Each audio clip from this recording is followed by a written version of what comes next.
Sir, मेरा ये सवाल था कि क्या राम जी पैगंबर थे? ये सवाल तो आपको हिंदू प्रीस्ट वगैरह या जो स्कॉलर्स हैं उनसे करना चाहिए, हमसे तो नहीं करना चाहिए। हम वो इस चीज का कोई अकीदा नहीं रखते कि राम जी पैगंबर थे। हाँ, ये जरूर कह सकते हैं कि हो सकता है अल्लाह ताला ने तो जो हर जगह पैगंबर भेजे हैं, तो हो सकता है कि इंडिया में भी भेजा हो। तो और इंडिया में जिनको भेजा हो वो पता नहीं कौन हो सकता है कि उनकी कुछ किस्सों को आगे चलकर ये कह दिया हो कि भाई ये राम जी हैं। ये सारे स्पेक्यूलेशंस हैं, इनके पीछे कोई सबूत नहीं है, कोई हकीकत नहीं है। जी। जी सर। अगर सर जैसे कि मेरे यहाँ इस्लाम का मतलब कोई बताने वाला है नहीं, आस-पास में को दूर-दूर तक इस एरिया में है ही नहीं, तो हम सर कैसे जान सकते हैं? यूट्यूब द्वारा ठीक रहेगा सर? देखिए, सोशल सोशल मीडिया के ऊपर जो इंफॉर्मेशन आती है वो अनफिल्टर्ड होती है और अनरिस्ट्रिक्टेड होती है। इसका मतलब क्या है कि वो सही भी हो सकती है, गलत भी हो सकती है। आप खुद देखें कि फेक न्यूज दुनिया में कहां से फैलती है। फेक न्यूज सोशल मीडिया से फैलती है। यानी जी सोशल सर। मीडिया सबसे बड़ा फैक्टर है फेक न्यूज को दुनिया में फैलाने का। यही वजह है कि जो सोशल मीडिया प्लेटफॉर्म्स हैं, इंस्टाग्राम है, फेसबुक है, ये ट्विटर वगैरह है, इन सब ने कोई ना कोई मेजरमेंट इख्तियार किया हुआ है, कोई ना कोई तरीक़ेकार इख्तियार किया हुआ है फेक न्यूज को प्रमोट ना करने का, इसको ब्लॉक करने का। मसलन अगर आप ट्विटर पर फेक न्यूज चलाएंगे तो साथ में एक टैग लाइन लिखी हुई आ जाएगी ट्विटर की तरफ से कि असल वाकया यूं है। तो जो भी आपकी उस ट्वीट को देखेगा साथ में असल वाकया भी लिखा होगा, ताकि पता चल जाए कि भाई ये जो बंदा कह रहा है वो गलत कह रहा है। फेसबुक वाले तो डिलीट ही कर देते हैं, आपका अकाउंट रिस्ट्रिक्ट कर देते हैं। तो जी सबको सर। पता है कंपनियों को कि फेक न्यूज यहां से फैलती है। तो अगर आप यूट्यूब सोशल मीडिया के ऊपर इस्लाम को समझने के लिए रिलाय करेंगे तो हो सकता है कि आप सही बात तक कभी ना पहुंच सकें। इसलिए सबसे बेहतर क्या चीज है? सबसे बेहतर यह है कि इस्लाम का जो दावा है वो जू का तू जैसा है, जैसा इस्लाम है वैसा कुरान में लिखा हुआ है। आप कुरान को न्यूट्रल होकर अपनी जो लोकल लैंग्वेज है, what ever your local languages हो, जिसमें भी आप कंफर्टेबल हो, हिंदी हो, इंग्लिश हो, हर जबान में तर्जुमे मौजूद है, उसको पढ़ लीजिए और पूरा पढ़ें। ऐसा नहीं कि आपने एक सूरत पढ़ोगा कि यार ये समझ में नहीं आ रही, छोड़ो ना, पूरा पढ़ना है शुरू से लेकर आखिर तक के। और उसके बाद फिर आपको, और आप क्वेश्चन लिखते जाएं, आप एक नोटबुक में क्वेश्चन लिखते जाएं। हो सकता है कि जब जैसे जैसे आप क्वेश्चन लिखेंगे ना और उसका जवाब आपको नहीं मिलेगा, आप आगे बढ़ेंगे तो उसका जवाब आपको मिल जाए, तो आपको खुद उसको क्रॉस करना पड़े। अब जब जी आप सर। इस तरीके से उसकी स्टडी कर लेंगे तो अगर क्वेश्चन रह गया तो फिर आप हमारे पास आइए, इंशाल्लाह उसका जवाब देंगे। जी सर। सर ये सुन्नत सुन्ना सुन सुन्ना और फर्ज क्या है सर? सुन्नत क्या चीज है? सुन्नत और हाँ, सुन्नत और फर्ज। फर्ज। फ़र्क उसमें ओके। फ़र्क क्या है? ओके। फर्ज उस चीज को कहते हैं जिसको हम अंग्रेजी में ड्यूटी बोलते हैं, कि आप उस ड्यूटी से अ, यानी पीछे नहीं हट सकते, ड्यूटी आपको अंजाम देनी ही देनी है। ऐसे ही फर्ज है। फर्ज वो चीज होती है कि जिसको करना ही करना है। जैसे नमाज है, नमाज फर्ज है, दिन में 5 नमाजें पढ़नी ही पढ़नी है, कोई एक्सक्यूज नहीं चलेगा कि यार मैं ऑफिस से में देर हो गई थी मुझे और मैं तो खेल रहा था या मैं टीवी देख, कुछ नहीं, कोई एक्सक्यूज नहीं, पढ़ना ही पढ़ना है और उस खास वक्त के ऊपर पढ़ना है। नहीं पढ़ी तो बाद में कजा करनी है।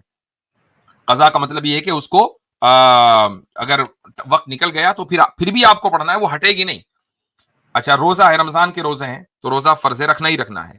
जक़ात 2.5% मालदार के ऊपर वो गरीब को देनी ही देनी है। अगर एक आदमी सेहतमंद और अमीर है तो उसको हज करना ही करना है जिंदगी में एक मरतबा, कोई एक्सक्यूज चलेगा नहीं। ये तो फराइज है। फर्ज क्या-क्या है सर? जी। ये फर्ज क्या-क्या है? तो मैंने 4 आपको बताई ना, नमाज, रोजा, जक़ात और हज। हज। ठीक है, ये 4 चीजें जो हैं, मैं ये मोटे मोटी मिसालें हैं, वरना और भी हैं, छोटी छोटी चीजें हैं। मसलन नमाज के अंदर कई सारे फराइज हैं, फराइज जो है प्लूरल है फर्ज की। अच्छा, सुन्नत क्या है? सुन्नत ये है कि जिसको रसूलुल्लाह सल्लल्लाहु अलैहि वसल्लम ने आम तौर से अंजाम दिया, आम तौर से किया, तो उसके करने पर सवाब मिलता है। और एक आदमी अगर उसको कभी कभार छोड़ दे तो कोई मसला नहीं है। तो ये सुन्नतें हैं। तो मसलन आप अलैहिस्सलातु वस्सलाम जो है वो सदका खूब दिया करते थे। सदका मतलब चैरिटी, ज़कात के अलावा, तो सुन्नत है। या इसी तरीके से एक आदमी अ, यानी नमाज के आगे पीछे जो एक्चुअल नमाज है, मसलन फजर में जो सुबह की जो नमाज होती है हम उसमें 2 रकत पढ़ते हैं, तो उससे पहले 2 रकत पढ़ना सुन्नत है। तो इस तरह सुन्नत वो है कि जिसको रसूल अकरम सल्लल्लाहु अलैहि वसल्लम ने आम तौर से किया, कभी कभी एक आध मरतबा छोड़ भी दिया, तो ये सुन्नत है। मतलब सुन्नत को फॉलो नहीं भी करेंगे तो चलेगा? हाँ, तो मैंने कहा ना कि कभी कभी छोड़ दिया तो कोई मसला नहीं है, लेकिन वो है सुन्नत होती ही है फॉलो करने के लिए, इसीलिए तो सुन्नत है। तो लेकिन ये है कि अगर आपने कभी उसको छोड़ दिया तो ये नहीं है कि आपको गुनाह मिलेगा, किसी उज्र से, कोई एक्सक्यूज है, कोई मसला है, कभी छोड़ दिया, वो एक अलग इशू है। लेकिन फर्ज को आप नहीं छोड़ सकते, ड्यूटी को आप नहीं छोड़ सकते। हजरत इनके और सवालों से अच्छा परेशान नहीं हज़रत, होइएगा, ये हमारे वही भाई हैं जो पिछली स्ट्रीम पर आए थे खितान और उसके हवाले से, जिजिया के हवाले से डर रहे थे। अच्छा अच्छा अच्छा अच्छा अच्छा, अच्छा, जी मुझे जी। लग रहा है इनकी आवाज से इन्होंने कलमा भी पढ़ा है एक बार, क्या वही भाई है या कोई दूसरे है? मैं गलतफहमी हो रही मुझे। और सर ये पहला कलमा दूसरा कलमा का मतलब क्या होता है सर? हमको ये पूछना था। देखिए इतने ये सारे सवाल उलमा, आपसे पूछ लेते हैं हाँ भाई। ये उलमा ने लोगों की आसानी के लिए, कि लोगों को इस कलमे याद करने में आसानी हो जाए, वो तरतीब दी है कि पहला ये है, दूसरा ये है। मसलन पहला कलमा ला इलाहा इल्लल्लाह मुहम्मदुर रसूलुल्लाह, तो कि अल्लाह के अलावा कोई माबूद नहीं, मोहम्मद मोहम्मद जो है वो अल्लाह के रसूल हैं सल्लल्लाहु अलैहि वसल्लम, तो इसको पहला कलमा कह दिया गया। बाज लोग कहते हैं पहला कलमा तय्यब या कलमा तय्यबा। तो ये जो है ना, ये लोगों की आसानी के लिए, हदीसों में इस तरह नहीं लिखा हुआ कि जी ये पहला कलमा है, ये दूसरा कलमा है, ये बच्चों को समझा याद कराने के लिए किसी तरह तो बताएंगे ना, चूंकि बच्चों को इतने सारे कलमे अगर दे देंगे तो याद कैसे होगा, तो भाई ये पहला, ये नंबर 1, नंबर 2, नंबर 3, इस तरतीब से याद कर लो। तो वो आवाम में ये बात फैल गई कि पहला कलमा यह है, दूसरा यह है, गोया कि दूसरे का नंबर सेकंड, जो दूसरे नंबर पे जो कलमा लिखा हुआ है उसकी वैल्यू पहले नंबर से जरा कम है, ऐसा नहीं है। तो ये सारे बुनियादी अकीदे हैं इस्लाम के। सर ट्रांसलेशन पूछ रहा था मैं। भाई भाई, मैंने अभी एक सवाल पूछा था, क्या आप वही हैं जिन्होंने एक बार कलमा भी पढ़ा था स्ट्रीम में आके मुफ्ती साहब के सामने? नहीं, मैं तो एक दूसरा बार ही स्ट्रीम ज्वाइन कर रहा हूँ। हाँ नहीं, मेरे ख्याल से ये वो नहीं है।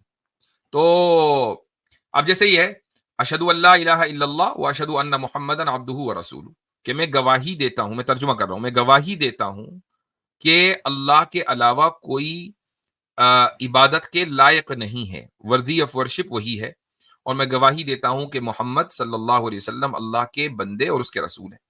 ये उसका तर्जुमा हुआ। तो इस तरह जो है हर कलमे का जाहिर है कोई ना कोई तर्जुमा होगा। तो आप इस चक्कर में अभी न पड़े कि ये नंबर 1 कलिमा है तो इसकी ये वैल्यू होगी, नंबर 2 है तो उसकी वैल्यू उससे कम होगी। हाँ, जिस दिन आप इस पर मुतमईन हो जाए कि अब मुझे इस्लाम कबूल करना है, तो आपको ये सारे कलमे बता देंगे हम इंशाल्लाह। सर अगर इस्लाम में वर्ण व्यवस्था नहीं है तो फिर शिया और सुन्नी इस तरह होगा चले, क्यों बहुत सर? हो गया, अब अगली बार सवाल नहीं, करिएगा, चलिए और ठीक है, भी एक कॉलर मिनट, है। आतिफ भाई सुन लें जी इनकी जी बात, क्योंकि अभी ये जी जी। दूसरी मतब आए हैं। इस्लाम देखें, ये जो शिया सुन्नी है ना, ये वर्ण नहीं है। वर्ण व्यवस्था क्या होती है? आपका क्या वर्ण है? आप ब्राह्मण हो? सर मेरा छोटी शूद्र वर्ण में आएंगे सर। आप शूद्र में हैं, ठीक है। एक बात बताओ, क्या आप ब्राह्मण बन सकते हो? अभी चाहो कि आज ब्राह्मण बनना है मुझे, बन जाओगे? नहीं सर। नहीं बन सकते ना। लेकिन अच्छा, सर कुछ लोग बोलते हैं कि पढ़ेंगे लिखेंगे तो ब्राह्मण बन जाएंगे, लेकिन ऐसा ये अभी इसने दयानंद सरस्वती ने शुरू किया 150 साल पहले, वरना तो उसने भी ये हिंदुओं कह की रखा है हजरत, हाँ उसने भी ये कह रखा है कि शूद्र को उपनयन का अधिकार नहीं है, सिर्फ पढ़ लिख सकता है, उपनयन नहीं कर सकता, मतलब प्रीचिंग नहीं कर सकता वेदों की, हाँ, तो बस सिर्फ बात पढ़ ही लिख सकता है। खत्म हो गई, जी बात ही सर। खत्म हो गई। तो ये वर्ण है कि जिसको आप चेंज नहीं कर सकते। अच्छा, अब जब इनसे हम पूछते हैं आर्यों से, आर्य समाजियों से, कि अगर ये बात है कि आप पढ़ लिख कर ब्राह्मण बन सकते हो, तो क्या फिर सारे के सारे लोग शूद्र पैदा होते हैं? यानी ब्राह्मण का बच्चा, एक पंडित है उसका बच्चा हुआ, तो क्या वो शूद्र पैदा होगा? यहां फंस जाते हैं ये लोग, क्योंकि नहीं सर। ब्राह्मण बनने के लिए पढ़ना पड़ेगा। अभी वो जो बच्चा पैदा हुआ है उसने तो पढ़ा नहीं, तो इसका मतलब ये है कि वो शूद्र पैदा हुआ है, फिर वो पढ़ेगा फिर जाकर वो ब्राह्मण बनेगा। लेकिन ऐसा नहीं है, यहां ये फंस जाते हैं ये लोग। असल जो मेन स्ट्रीम हिंदुइज्म है, उसमें यह है कि आपकी जो भी बिरादरी, आपकी जो भी जात है ना, आप उसमें पैदा हुए हैं, आपने चूज नहीं की थी। अब बंदा सोचता है, मसलन आप ये कह रहे हैं भाई आप निचली बिरादरी से आते हैं, निचली जात से आते हैं, इसमें आपका क्या कसूर है? किसने आपको निचला बता दिया? यानी ये तो सोसाइटी ने आपको निचला कर दिया ना। तो जी सर। आप बड़े होकर अब ये सोच रहे हैं कि यार मेरा क्या कसूर था, मेरी क्या गलती थी, मैंने कॉलेज पढ़ लिया, मैंने ग्रेजुएशन कर लिया, मैं मास्टर्स कर लिया, पीएचडी भी बहुत से लोग कर लेते हैं, मैं इंग्लिश फर्राटेदार बोलता हूँ, मैं दुनिया की जबानें जानता हूँ, मैं आईटी में हूँ, वगैरह वगैरह, जो भी इस दुनिया में तरक्की के पैमाने हैं वो सारे हैं आपके पास। और एक ये ब्राह्मण का लौंडा है, इसने पूरी जिंदगी अपनी बर्बाद कर दी है। ये एक सफा जो है, एक पेज देखकर नहीं पढ़ सकता, ये मुझसे बेहतर है। ये कहां का जी सर। इंसाफ है? तो ये है वर्ण व्यवस्था। अब जी सर। इस्लाम में भी अलग अलग किस्म के जो है ग्रुप्स आपको मिलेंगे, लेकिन आप जिस मोमेंट चाहे अपना ग्रुप तब्दील कर दें। मसलन जिस मोमेंट चाहे शिया सुन्नी बन जाए, सुन्नी शिया बन जाए, इसमें कोई मसला ही नहीं जी, है। सर हालांकि मेरा और ये इसलिए कि जब भी एक बड़ा ग्रुप होता है तो उसके अंदर सब डिवीजन हो जाती है, उसके अंदर फिर छोटे छोटे ग्रुप बन जाते हैं। लेकिन ऐसा नहीं है कि आप कभी अपने उस ग्रुप को तब्दील नहीं कर सकते।